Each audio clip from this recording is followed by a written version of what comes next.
Hey guys, today I'm going to talk about how I edit my Instagram photos and how I plan out my feed. This has been a really highly requested video, so I'm excited to finally film it. So there are 6 main apps that I use to edit my Instagram photos. They are Instagram, VSCOcam, Snug, Facetune, Snapseed, and QuickFlip. And I'll go over each app and how I use them. So I first want to talk about the app Snug. So I use Snug to actually plan out my Instagram feed.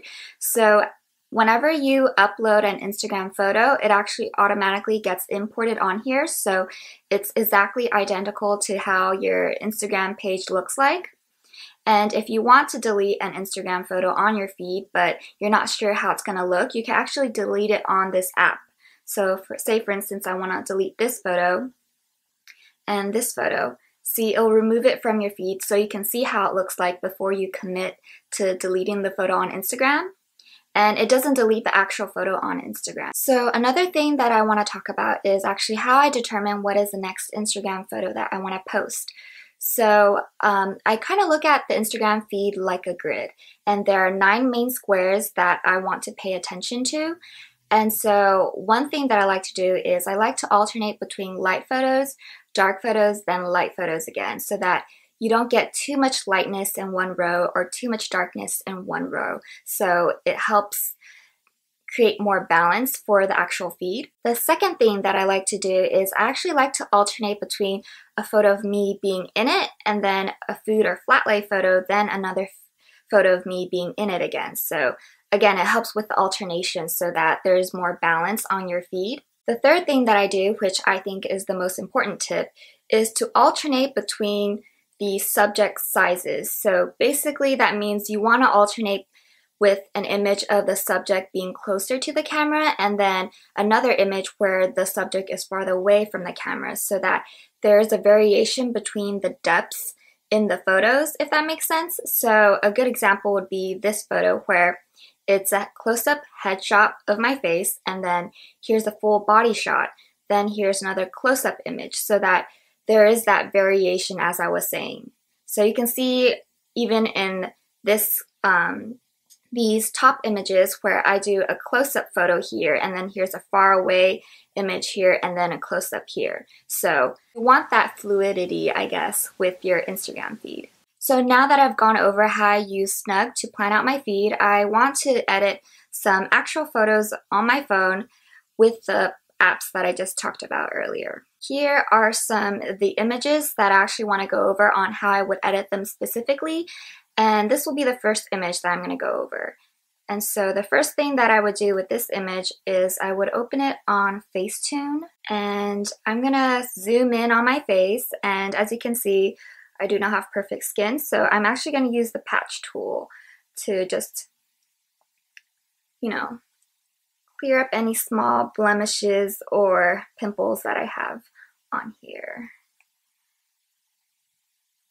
My cheeks are my problem area, so when I do edit photos, that's usually the place that I like to work on. And on this image, it isn't too bad, but I like to use this patch tool to just clean it up a little bit.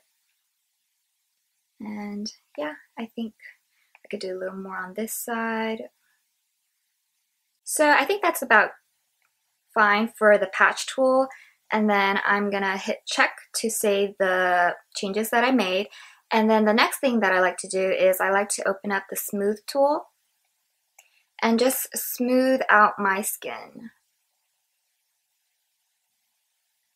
And the areas that I like to really smooth out usually are my cheeks, because that's where my pores are more visible, and my smile lines, because I'm starting to get some smile lines.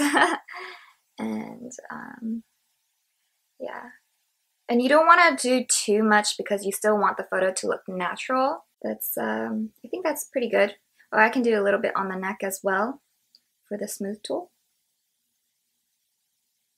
Yep, and then I can save my changes. And then the next thing that I like to do is I like to hit details, and this just brings up the details. I like to use this on the background or on my hair and on the clothes that I'm wearing. So in this case, I'm gonna do it on the hat and the background. And do some on my hair as well, just to like make it pop out more, I guess, essentially. And then I'm gonna save the changes. And then the next thing that I'm gonna do is I'm actually gonna open this photo on VSCO Cam. So I'm gonna save this to the camera roll, and then I'm gonna open this on VSCO Cam. So here, on VSCO Cam, I'm gonna lower the temperature because personally, I like to make my feed look a little more grayish blue, and that's just my theme. You can determine your own theme, and then you should be consistent with it. So I'm gonna lower the temperature by, I think, -1 looks good. And then another thing that I like to do is I like to use certain filters. The filters that I consistently use are N1 and SE3. And I think SE3 particularly I use a lot. And I don't do too much. So I might, for this photo, I would do it like about 2, I think. Yeah. So you can see the before and after. And that looks pretty good to me. And then I'm gonna crop it into a square. Personally, I always like my Instagram photos to be a square unless it's a portrait photo because you're looking at it on the phone. So when it's a portrait photo, you see more of the image. This photo is a little bit dark compared to what my Instagram feed looks like. So I'm actually going to open it on Instagram, and on the Instagram app itself, I'm going to go to highlight and just raise the highlight by, let's see, I think 10 is good, or 15, something like that. And basically on the Instagram app itself, the only thing that I mess around with is the highlight tool. And then that is the completed photo. So I'll do another image for you guys. So with this photo, again, the first thing that I'll do is I'll open it on Facetune, and then I'll go to the whitening tool and whiten the background a little bit first, just to like, because I like my whites to be true whites. I really don't like the yellow tone or yellow tint for Instagram. So if there is some whites in the photo, I make sure that I use the whitening tool to kind of whiten it up so that it's like a clean, crisp white. You can like zoom in too to really get in the nooks and cranny of the photo. Okay, so now you can see the before and after. I need a little more here. Before and after. So I think this looks okay right now. Obviously, this is for a video, so I'm gonna try to do it quickly, but I try to be more meticulous when I'm doing it for my feed. So I'm gonna do the check mark to save it. And then what I don't like is how dirty the wall looks. So I'm actually gonna use the patch tool, and I'm going to clean up the wall like so. So you're gonna wanna have a clean white wall because I like a more minimal clean feed. And then just patch tool away the dirty wall.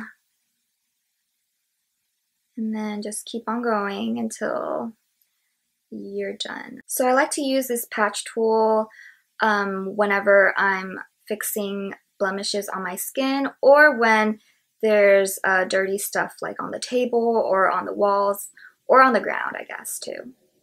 Sometimes editing a single Instagram photo can take me quite a bit, like 1 hour, if I want to be extremely meticulous, but I like to be very meticulous with my feed, so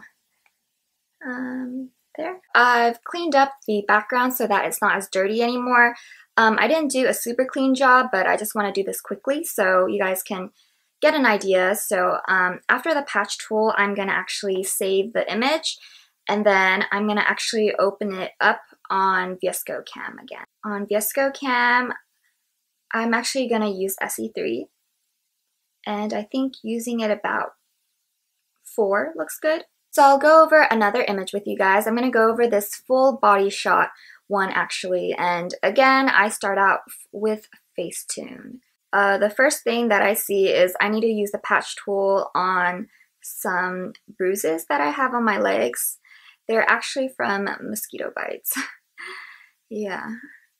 So I need to clean up those mosquito bites on my leg. You could also use the smooth tool on your legs if you want. I think this looks fine. So I think this image just with the patch tool is fine for Facetune, and then I'm going to save it to camera roll, and then I'm going to open it on VSCOcam. On VSCOcam, I want to lower the temperature by 0.5, I think is good. I'm going to use SE3, and I think this photo, the contrast is actually really good, so I actually don't think I'm going to put a filter on this one. So sometimes I actually don't even put a filter on it if I think that it goes well with the rest of the photos that I have on my feed.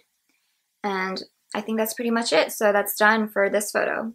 This one's pretty fast. I just had to lower the temperature on VSCOcam. Let's go over this purse photo. So for this purse photo, I'm actually going to start off using Snapseed. What I like to use Snapseed for is the brush specifically.